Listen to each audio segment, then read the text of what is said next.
Hey everybody, I got a Remington Noiseless portable here from about 1932, and I'm just trying to put some pads on the feet here. I'm just going to go through a few things I'm doing here, and I had to come up with some screws that were missing, so I came up with some there for that. Those mount to the case bottom, which, standard old case bottom with the screws that go through, and they go through there.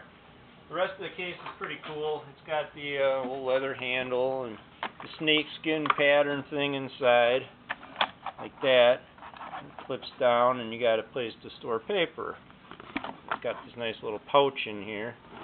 Each side has a pocket on it. This one's got some old stamps somebody left in there that glued themselves to the inside of this pocket. Holy Childhood Seasons Greetings thing. But case is alright.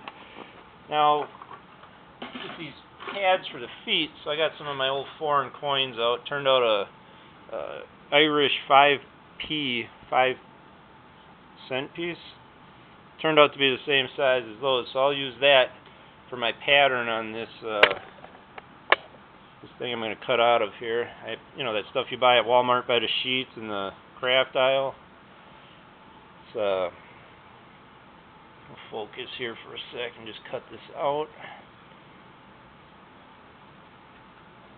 I'm probably not going to mount this back in the case, but on a tabletop, metal, of course, is not the way to go either, so just making some pads to mount this to set it on the table without having. That's alright. Then you just take a hole punch, and go like that. And you should be able to put that on where a foot. Where's my super glue here? To clean the surface, the instructions the DMV gives for license plates when you're changing your tags. You clean the surface metal where you adhere a new tag. So whether you use rubbing alcohol or whatever you got, I'm just using a little super glue on that. I already wiped this surface down, was my whole point with that. Little spot of super glue, add that on there, and that will work. Good, I have a pad.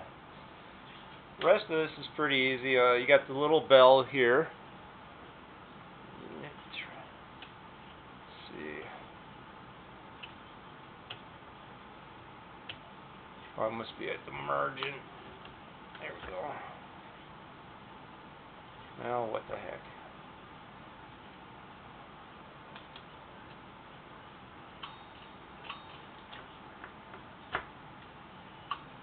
There we go. Okay, we're going to show you something. Oh yeah, I replaced those. I don't remember what the other thing I was going to show you under here is at the moment, but let's stand this up now. Get this out of the way. You got that little margin release button on the bottom of the back there. Can you see it sticking out? So when you set it up on its back, just be careful not to bend it or something. Good, good. She stands. Okay, so you've got of course, the ribbon cup heads that go. They got a little notch in them. They don't screw on; they press on and lift off. But you use them to wind the ribbon. I got to replace that ribbon actually. I wanted to show you how Brasso works though, because it's good for copper and stainless, chrome, bronze, all this stuff. So this part being chrome, all the chrome on this, I've been wiping it down. It's amazing the difference the Brasso makes to the chrome. Hopefully that shows through enough. And a Noiseless is really something. This Brasso reeks, man. It stinks. So you won't have like a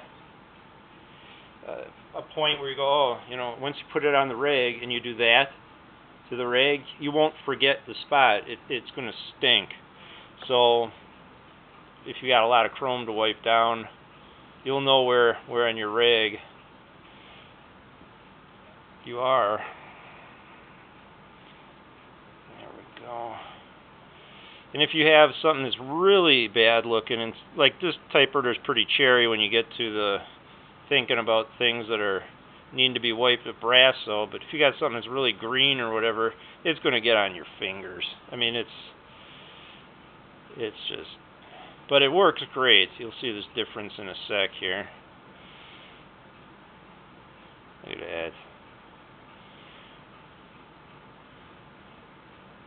We'll compare this one to the other one that's undone, I guess, and then it'll be a perfect contrast view.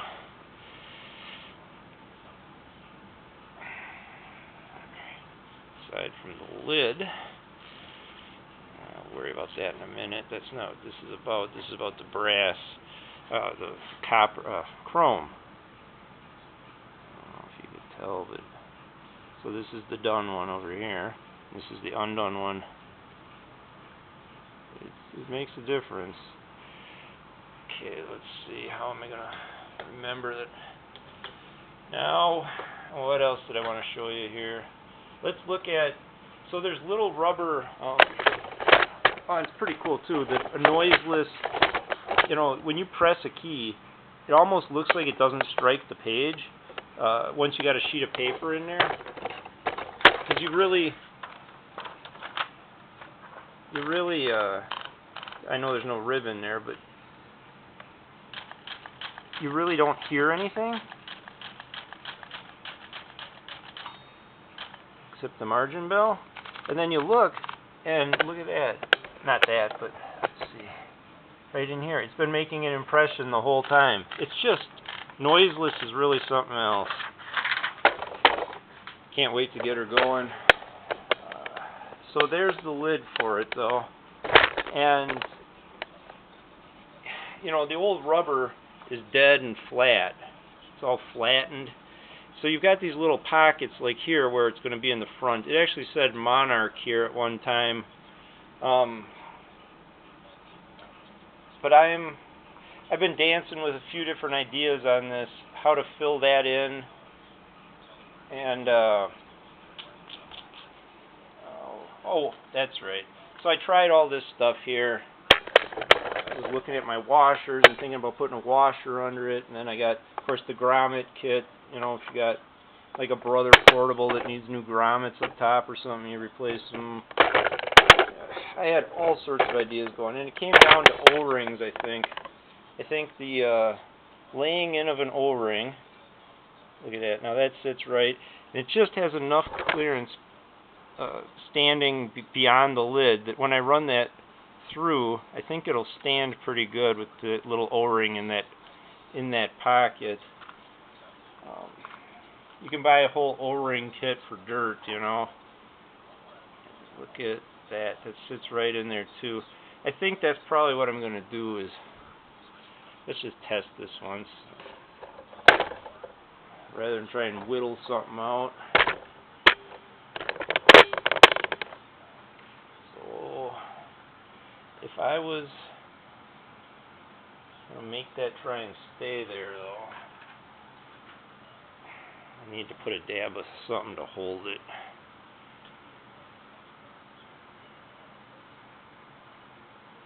Just to hold it.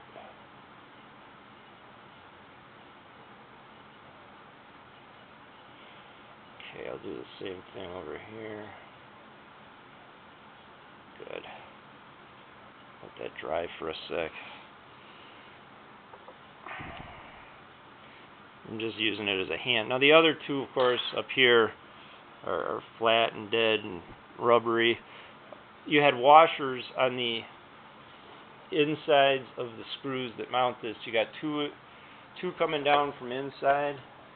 See those holes on each side? Well, right there where it's all clean. That was the surface for the inside screws, and then you got the two mounts here and up here.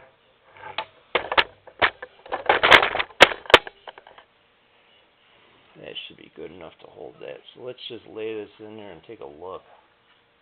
See how that's going to be. Yeah, that'll be fine. So O-rings, I think O-rings are going to be just fine as as washers, rubber, to replace the dead rubber. Alright, well I'm going to finish this thing up and hopefully get it typing, get a ribbon in it. But these kind of ribbons, you know, you got, this is all old and icky. There we go. So once that got to the end, I'll show you this. Now that I've unspooled it, so like in the old Remington way, or Royals or whatever, something comes down. So here, once this unthreaded from that came out, it's signifying that this side's empty, and then it would reverse. You know, you got your reverse there. So that just is folded over and set in that groove right here. See? Somebody actually put a staple through it. Huh. Probably to hold it to make it easier set in, like. Interesting.